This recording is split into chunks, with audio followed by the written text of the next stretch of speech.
diagnóstico o cómo puedo hacer que el proceso sea más llevadero? ¿Qué le parece si le contamos y abordamos el tema en compañía de la nutricionista Shirley Tuel, quien ya nos acompaña acá en el set? Buenos días, Shirley, ¿cómo estás? Hola, hola, buenos días. Un gusto estar por aquí, como siempre. Muchas gracias, doctora. Voy a empezar por lo básico. ¿Cuáles son esos síntomas que podría presentar un adulto mayor que indiquen que ya presenta diabetes, pero tal vez todavía no se ha dado cuenta? Vieras que es muy sencillo. Normalmente los pacientes van a darte ciertos síntomas que son muy fáciles de identificar incluso por la familia. Son mucha hambre, mucha sed y mucha orinadera. Son las polis de la diabetes. También puede haber visión borrosa, mucho cansancio, debilidad y siempre manifiestan un adormecimiento en las piernas, en las extremidades. Entonces, si alguna de las características se está presentando, es mejor que nos hagamos entonces una prueba de glicemia. De pronto nunca han tenido la glicemia elevada, pero nunca, ¿verdad? Eso no lo descarta, ¿verdad? Sé que tal vez no tenga algún antecedente familiar, pero por cuestiones dietarias o dietéticas, o por cuestiones genéticas, o por malos hábitos, entonces lleguemos a desarrollar la diabetes. Ahora, doctora, es probable que alguno de los televidentes que nos esté observando en este momento diga, ay, yo presento alguno de estos síntomas. Si tiene dudas, ¿cuál es ese examen de laboratorio que debería de hacerse para que determine si efectivamente está padeciendo de diabetes en este momento? Claro que sí, vieras que me parece importante que las personas siempre se hagan pruebas de glicemia. Lo primero es que se hace, la prueba de rutina más común es la glicemia en ayunas, que tiene que estar por menos de 100.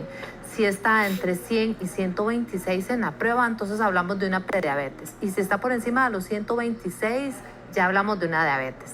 También hay una prueba que es muy importante, que es la hemoglobina glicosilada. Entonces esa tiene ciertos parámetros, pero si una hemoglobina glicosilada sale arriba de 7, pues entonces estamos hablando de una persona ya diabética. ¿Podemos explicar rápidamente en qué consiste la hemoglobina glicosilada para quienes no han escuchado el término? La hemoglobina habla de la sangre que lleva glucosa. Entonces ahí viene el término hemoglobina de sangre y glucosa azúcar. Y eso tiene una duración de 3 meses. Es de 2 a 3 meses puede durar esa sangre. Entonces lo que hace es que nosotros podemos identificar por medio de esa pruebita cuánto azúcar ha consumido un paciente durante ese periodo. Y si esa estadía en sangre está por encima de los 5.5, 6.5, entonces podríamos decir que está normal. Pero si ya está por encima de los 7, definitivamente sí es una persona que requiere de medicamentos. Ahora, doctora, ¿qué sucede cuando ya definitivamente me dan el diagnóstico y me dicen, sí, es diabético? ¿Cómo me va a cambiar la vida a partir de ese momento? Que es la primera pregunta que uno se hace. Bueno, cambiar la vida en realidad tal vez no es una cuestión que nosotros tengamos que alarmarnos, sino ocuparnos, ¿verdad? Entonces, básicamente es llevar todos los controles y tener más cuidado en la ingesta de las comidas. Sobre todo porque sabemos que la calidad de vida va a depender mucho de cómo yo trabaje en esto, ¿verdad? Pues lo importante es realizar ejercicio, llevar una dieta balanceada. Si el paciente tiene las posibilidades de asistir a una cita con un nutricionista con experiencia en diabetes, pues sería mucho mejor, porque entonces le da una guía un poco más estable de lo que debe o no debe consumir, ¿verdad?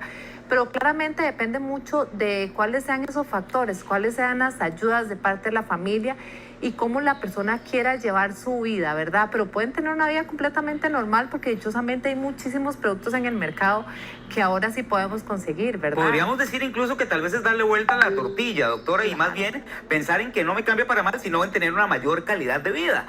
Pero hay mucha gente que está acostumbrada toda su vida a comer repostería, que un chocolatito, que el postrecito, que azuquitar para el café, y de pronto le dicen, señor, ya no, ¿verdad? ¿Cómo hacer a partir de ahí? Bueno, creo que sí, es una idea equivocada, porque realmente en este momento, hoy en día, hay muchísimas opciones en el mercado. Hasta en el súper más chiquito, si vas a encontrar repostería para diabéticos. Claramente tenemos que tener mucho cuidado en cuánto vamos a comer, ¿verdad? Porque aunque sea para diabéticos, si yo me voy a servir pues todo el postre, ¿verdad? Pues eso sí va a ser un signo de alarma. Si decimos no tiene azúcar y entonces nos comemos 2 porciones. Sí, exacto, pero siempre en los productos por ley establecida ya a nivel nacional o internacional, siempre va a ser el tamaño de la porción, y es lo que nosotros tenemos que revisar, ¿verdad? Ahora, ¿qué tanto podemos sustituir entonces el azúcar por edulcorantes? Porque es finalmente uno de los primeros pasos que la familia dice, bueno, vamos a empezar por acá como para ayudarle a esta persona y que el proceso sea más llevadero. En la cuestión de los edulcorantes, vieras que sí, la gente creo que ha tenido como mucha mucha fama de que tal vez pueda traer alguna consecuencia no aceptable. Sin embargo, es importante mencionar que los edulcorantes, si no es uno de los productos que ha sido más estudiado por parte de la Organización Mundial de la Salud y que son completamente seguros. Inseguros si yo consumo en demasiada cantidad, ¿verdad? Entonces la idea es que yo no sobrepase una cantidad, qué sé yo, si yo voy a usar un sustituto de azúcar en sobrecitos, no voy a utilizar más de 10 sobres en un día, ¿verdad? Porque sería algo irracional. Pienso que tal vez de pronto las personas pueden exagerar en cuanto a las bebidas que vienen sin azúcar y que le pongo demasiados sobrecitos de edulcorantes al café. Sin embargo, es importante que tratemos de utilizarlo con una medida correcta para que no vaya a tener ninguna consecuencia tampoco para nuestra salud.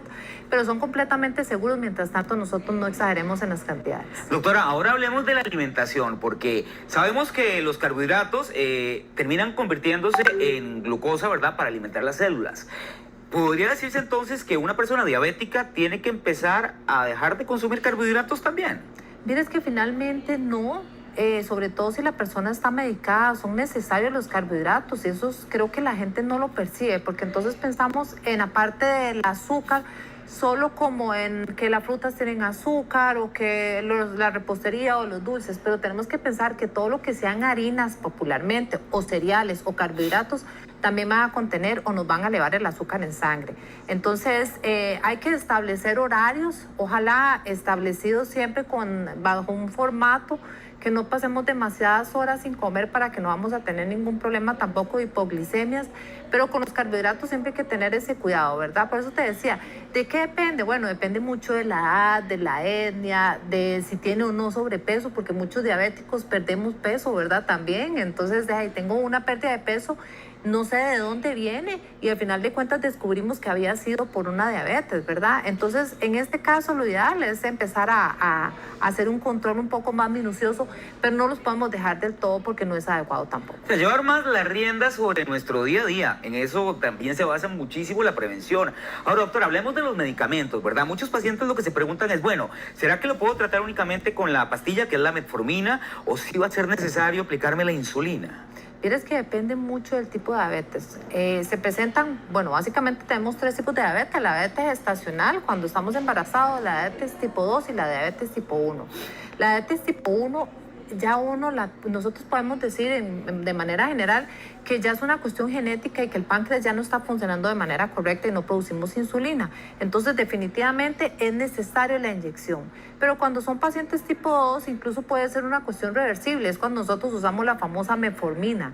Entonces, depende mucho si nosotros podemos hacer una regresión en cuanto, bueno, puedo mejorar mi peso y de pronto entonces no tengo mis órganos tan forzados, por ejemplo, el páncreas, ¿verdad? Y sí está funcionando, pero si yo tengo demasiado peso, pues él va a llegar como a cierta carga que ya no va a poder trabajar sobre esa cantidad porque estoy consumiendo demasiados carbohidratos o demasiada fruta o demasiada harina en general.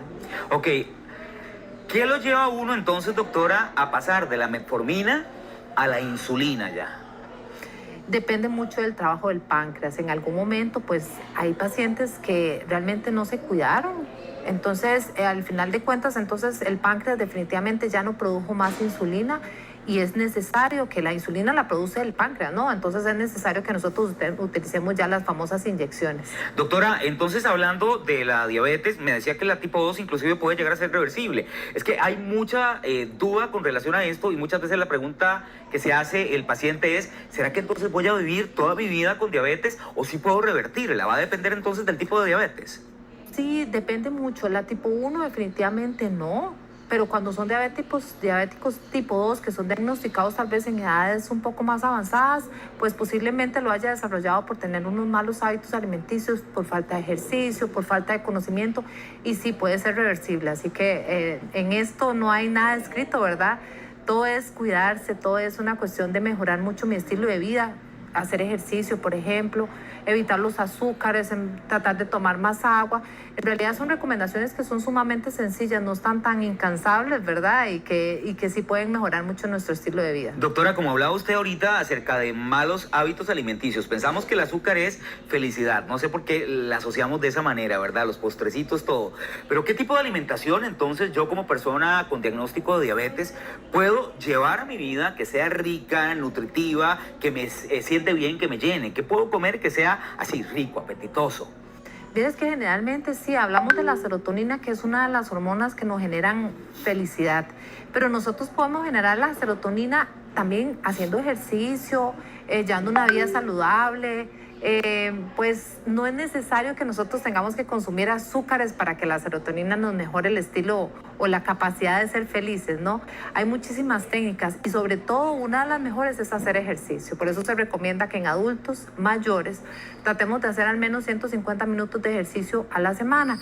Y son ejercicios de bajo impacto, se podría decir, bueno, si es tal vez un paciente que de pronto puede salir a caminar, o podría hacer yoga, tipo pilates para adultos, ¿verdad? Algo que no represente tampoco ningún riesgo para su salud. De hecho, muchas veces, doctora, como usted lo mencionaba ahora con el tema de la serotonina, cuando uno está ahí como bajo de pilas, le dicen, comete un chocolatito, porque esto te va a elevar la serotonina y así va. Le dicen que es, de hecho, un sinónimo de la felicidad. Claro. ¿Hay alguna fruta o algún producto entonces que yo como diabético pueda consumir en el momento, además de hacer ejercicio, para poder sentirme feliz? Claro que sí, incluso pues, hablando del chocolate, el famoso chocolate, que es uno de los más populares, sí, hay cocoa, chocolate puro, que está endulzado con algún sustituto o que el todo no trae azúcar, pero la cocoa es uno de los más famosos y sí nos podría ayudar a ser más felices aumentando la serotonina. Así que bueno, a tenerlo por ahí en la alacena. Existen muchísimas opciones en el mercado, no hay que desviarnos, ¿verdad? No hay que pensar que todo está prohibido, más bien todo lo contrario. Doctora, como hay que reducir un poquito las cantidades de carbohidratos, muchas personas con diagnóstico de diabetes empiezan entonces a sentirse un poquito más cansadas, ¿verdad? ¿Cómo podríamos ayudarles para que empiecen a elevar sus niveles de energía? Claro que sí, vieras que usualmente lo irónico de todo es que la falta de energía se da en un inicio, ¿verdad? Cuando yo no sé cuando no conozco el diagnóstico. Entonces, una de las características de los prediabéticos es ese cansancio, debilidad, mucho dolor de cabeza, por ejemplo. Pero vieras que más bien cuando el azúcar está controlado, todo lo contrario, voy a sentirme mejor. Entonces, ahí la idea es tener un control minucioso de las glicemias, si es posible tener un aparatito para que nosotros en casa nos podamos medir, porque muchas veces si yo estoy un poco bajoneado es porque contrariamente, en vez de haber tenido el azúcar elevado, estoy teniendo una hipoglicemia. Entonces, si es así, es mejor. Si yo estoy en casa o estoy en mi trabajo, manejar siempre el aparatito, medírmela para yo saber qué fue lo que hice o qué fue lo que consumí o qué fue lo que dejé de consumir, que más bien me afectó. Pero generalmente la persona que está controlada, ¿verdad?, se siente mucho mejor después del diagnóstico. Ahora, doctora, ¿qué pasa cuando a un paciente, un adulto mayor, le quitan el azúcar así de pronto, pero también está un poco flaquito y al familiar dices que me da pánico que empiece a adelgazarse más? Sí, y eso es un protocolo nutricional. Vieras que lo que se recomienda es que los diabéticos o los adultos mayores, entonces, tratemos de proponer una dieta alta en proteína, baja en carbohidrato y disminuida en grasas. Pero estamos hablando de que sí pueden comer algunos otros alimentos. Por ejemplo, fuera de cámaras hablábamos de las semillitas como las almendras, las nueces, proteína. Podemos conseguir entonces fuentes de proteína, ¿verdad? Qué sé yo, hay una pechuga de pavo que es igual que el pollito, nada más que vienen tajaditas, ¿verdad? Entonces, se trata de más bien proporcionarles más proteína para que entonces al mismo tiempo mejore su masa muscular, y depende del gusto del paciente pues ir adaptando su menú a lo que mejor pueda consumir, ¿verdad? O que se le haga más fácil de hacer.